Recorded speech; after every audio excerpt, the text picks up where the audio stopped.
Welcome to the 700 Club. Merry Christmas to you, and thanks for joining with us.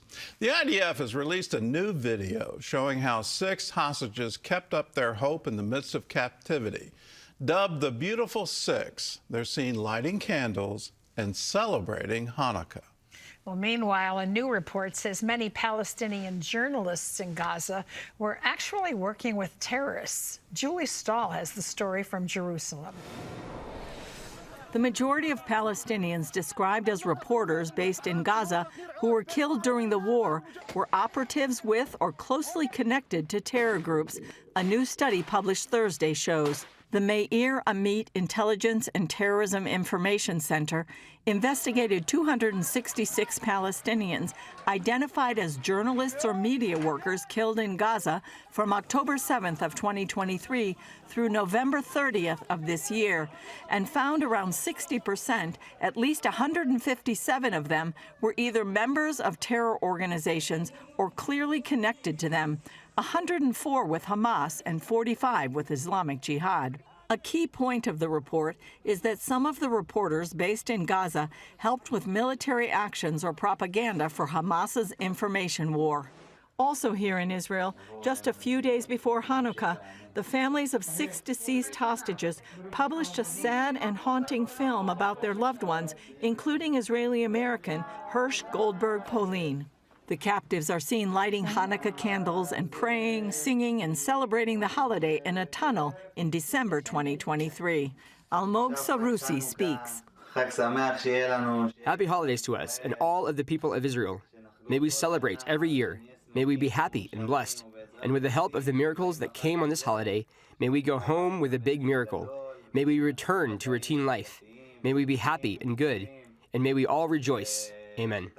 Dubbed the Beautiful Six, their captors filmed them, saying happy holidays and playing cards. The IDF reportedly recovered hours of footage of Hersh Goldberg Polin, Carmel Gott, Eden Yerushalmi, Almog Sarusi, Ori Danino, and Alex Lubonov, filmed by Hamas in late 2023, but not released by the terror group. In August 2024, their captors murdered all 6 in a Rafah tunnel. The IDF found them 2 days later. The families of the 6 released a statement saying, "Lighting Hanukkah candles in that dark place captures the essence of the Jewish spirit, light prevailing over darkness." Hamas filmed these videos as propaganda, but the humanity of the Beautiful Six shines through this footage. Meanwhile, Hamas says it will store its weapons for now, but Israel says that's not enough.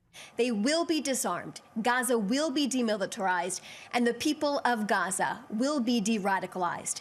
As stated directly in the 20-point plan, Hamas and other terror factions will not have any role in the governance of Gaza, directly, indirectly, or in any form.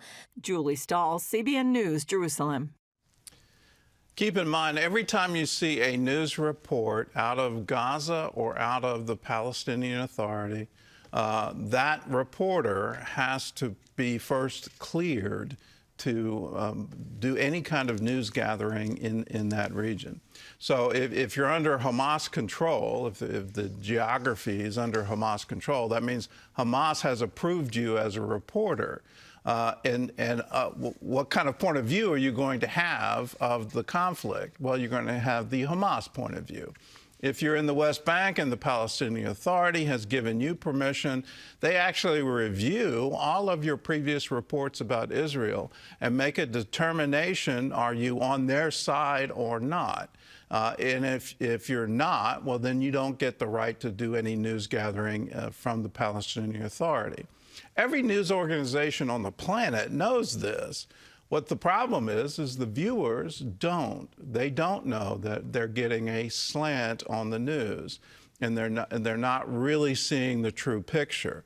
Particularly for Hamas and the so-called Gaza Ministry of Health, it's all propaganda, and it's propaganda aimed at Israel, aimed to damage Israel. But isn't it wonderful that in their attempt to have a propaganda video of the hostages in that tunnel, what happened was a shining light to the whole world, that even in the midst of that, those wonderful 6, the glorious 6, they held on to their faith and they believed in God. Let's this Christmas, this Hanukkah, celebrate with the angels. Let there be peace on earth, goodwill to all men. In other news, Israel is taking action to protect children. It's banning smartphones in elementary schools starting in February. John Jessup has that story and more from our CBN News Bureau in Washington. John? That is right, Gordon. Israel is joining other countries keeping phones out of schools. Australia has gone even further with a total ban on social media. And right here in the United States, lawmakers are considering taking action as well. CBN Capitol Hill correspondent Michelle London has the story. No other nation has taken such sweeping measures as Australia. And with the rollout of this tough new law, it's being closely watched by legislators across the globe, including here in Washington. The measure bans children from 10 platforms, including Instagram, Facebook, Snapchat, YouTube, and TikTok. Its goal is to shelter children under 16 from addictive algorithms, online predators, and digital bullies. In the U.S., Senators Dick Durbin and John Cornyn are showing interest. I think protecting children is an avenue that should be pursued. I won't rule out some sort of limitation in sales or distribution. I think we ought to look at what Australia is doing, for example, and requiring access to these social media platforms. We have to make sure that not only our children see that we have their backs on these issues. Also on Capitol Hill, Tamia Woods, who lost her son to sextortion and other online harms, are calling on members of Congress to fight for similar protections. James never spoke to anyone. He had a wonderful, wonderful community that had his back, but yet he never spoke up. The Senate Judiciary Committee heard her testimony as members work to make sextortion illegal under federal law. It's laws like this that would back our children and influence them to speak up and let them know that they're being victimized. Lauren Coffrin has worked with the National Center for Missing and Exploited Children. She sees recent social media trends targeting young people. The imagery, the videos, the chats that we are seeing and reading are the most graphic that I have ever seen in my 20-year history. We are hearing from law enforcement out in the field who have said that this is the most disturbing content as well. It was a high-pressure extortion. Earlier this year, CBN News talked to John DeMay, whose 17-year-old son Jordan committed suicide after a sextortion incident on Instagram. They wanted him to pay $1,000 or they're going to send it to all of his friends and family and ruin his life. John is working with Senators Chuck Grassley and Marsha Blackburn to pass the Kids Online Safety Act. Senators Grassley and Ranking Member Dick Durbin recently introduced 3 bipartisan bills to address online child extortion. One would update federal sentencing guidelines. The other would crack down on sextortion threats. The third would target violent criminal online networks. Reporting in Washington, Michelle London, CBN News. An important story. Thank you, Michelle. Well, turning overseas to South Korea, where authorities took a Christian pastor into custody in September, reportedly on minor election law charges. They've held him for almost 3 months, claiming he's a flight risk and that he could destroy evidence. CBN Asia correspondent Lucille Toulousan was with his family when he finally appeared in court and has this report. Pastor Yoon Bo-son's wife, children, and grandchildren eagerly waited his first court hearing, nearly 2 months after his arrest. They were joined by elders and members of his church, hoping for a favorable outcome. His legal counsel, Tae-kyu Kim, says the charge of violating election law is minor. Plus, he argues Pastor Son had a right to interview a candidate during a church service, which didn't break the law. He should be guaranteed by the freedom of speech and the freedom of religion. Outside, Christian supporters prayed and rallied during the hearing demanding justice. And they are really questioning the way that his case is being handled. They say that it's a very minor case and they're wondering why he is not able to post bail. Although video recording was prohibited inside the courtroom, CBN News witnessed what transpired. It was an emotional moment for the family as Pastor Son was brought in. During the 30-minute session, he never once turned toward his family. His son, Young Kwan Son, believes he could not bear being seen in prison clothes. Prosecution keeps delaying the submission of evidence, and this feels like it's going on forever. Young Kwan Son believes there's a hidden agenda behind his father's prosecution.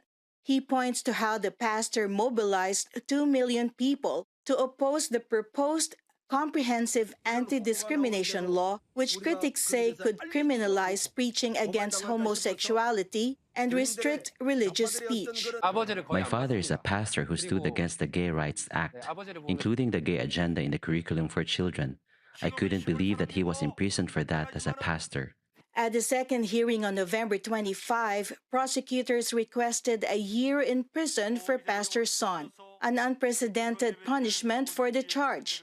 They claim he influenced congregants and undermined election fairness.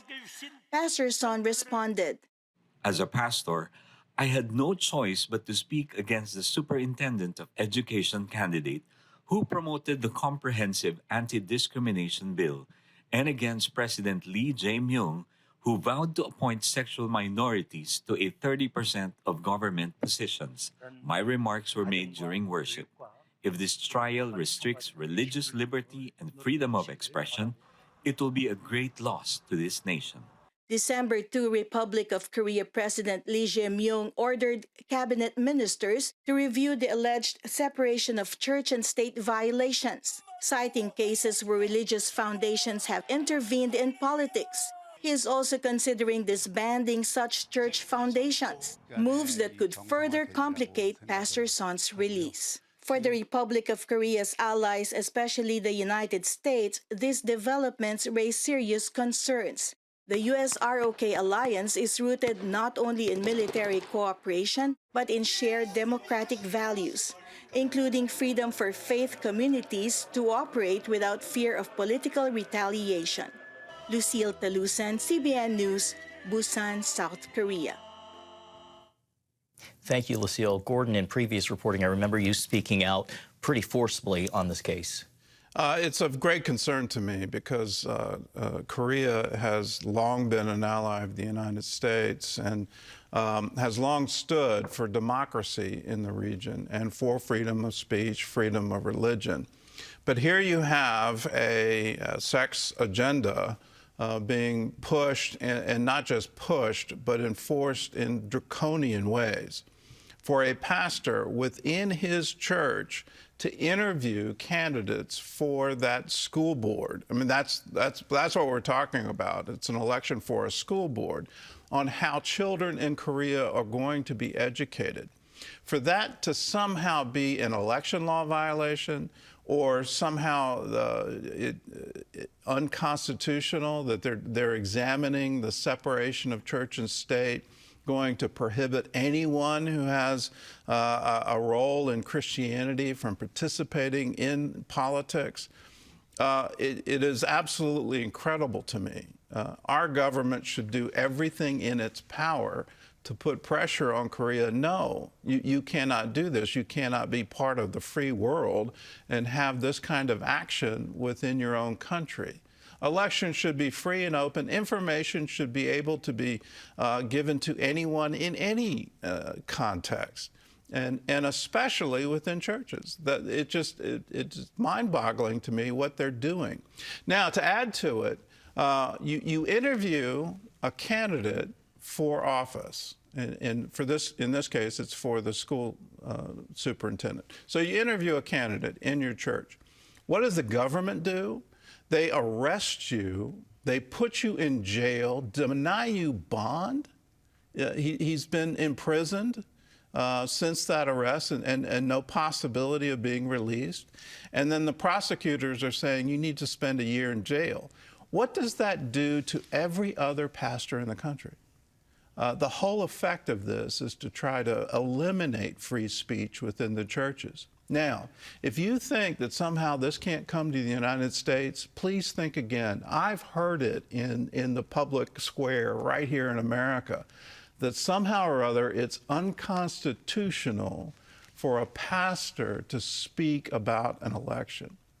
That is incredible to me because the Constitution guarantees free speech. It guarantees the free exercise of religion. And for Americans to voice that somehow it's unconstitutional shows you how far we've gone from our founding principles. As church members, as believers, we need to stand for our rights as citizens because we have the same right as any other citizen. If you're going to say an atheist has more rights than a Christian, well, that's not America anymore. So let's stand for what we believe in. Let's be very vocal in the public square. Now, there's a very important case happening right now. The National Religious Broadcasters have filed a suit against the IRS asking for the Johnson Amendment to be declared unconstitutional. That's going to go to trial. I fully expect it's going to go all the way to the Supreme Court. I've asked for years for the Congress to repeal that horrible thing. It shouldn't be there because it is absolutely a restriction on free speech. America should be free. And in that freedom, you have the right of free exercise of your conscience. If you want to be Christian, great. If you want to be Jewish, great. If you want to be Muslim, great. If you want to be none of the above, great. You have that right here in America. But in that exercise, you should not lose any part of your citizenship. Everyone should have that right of free speech.